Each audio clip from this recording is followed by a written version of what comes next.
महाभारत में कुछ ऐसे भी होता है जिसके बारे में बहुत कम बताया गया है। ऐसा ही एक पात्र है एकलव्य। निम्न जाति होने के कारण गुरु द्रोणाचार्य ने एकलव्य का अंगूठा गुरु दक्षिणा के रूप में मांग लिया था। आज भी शिष्य के रूप में सबसे पहले एकलव्य को ही याद किया जाता है। बहुत कम लोग जानते हैं कि अंगूठा देने के बाद एकलव्य का क्या हुआ। आइए जानते हैं एकलव्य से जुड़ी कहानी। महाभारत के अनुसार एकलव्य निषादों के राजा हिरण्यधनु का पुत्र था। उसका मूल नाम अभिद्युम्न था। एकलव्य क्षत्रियों की तरह धनुष बाण चलाना सीखना चाहता था। इसके लिए उसके पिता उसे लेकर गुरु द्रोणाचार्य के पास गए, लेकिन निम्न जाति का होने के कारण गुरु द्रोणाचार्य ने उसे धनुर्विद्या सिखाने से इनकार कर दिया। ऐसा होने पर एकलव्य छिप छिप कर गुरु द्रोणाचार्य को क्षत्रियों को शस्त्र विद्या देते हुए देखने लगा और अकेले में उसका अभ्यास भी करने लगा। एक बार जब गुरु द्रोण अपने शिष्यों को शिक्षा दे रहे थे, तभी उन्होंने देखा कि एक कुत्ते के मुख में बहुत सारे बाण लगे हुए हैं। ऐसा काम कोई बड़ा धनुर्धर कर सकता है। ऐसा विचार कर गुरु द्रोण कुत्ते पर बाण चलाने वाले को ढूंढने लगे। वन में जाकर उन्होंने देखा कि एक युवक उनकी प्रतिमा के सामने बाण चलाने का अभ्यास कर रहा है।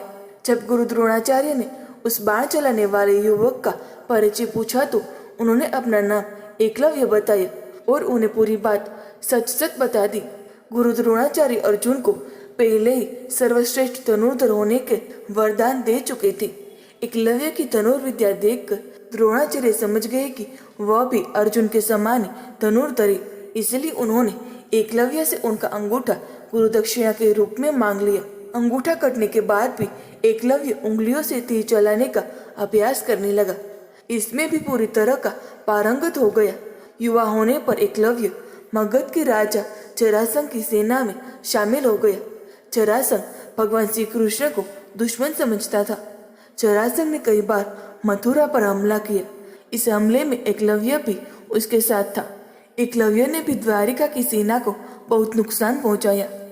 एक बार जब जरासंध ने मथुरा पर हमला किया तो उस समय एकलव्य ने यादव सेना के कई बड़े योद्धाओं को मार दिया।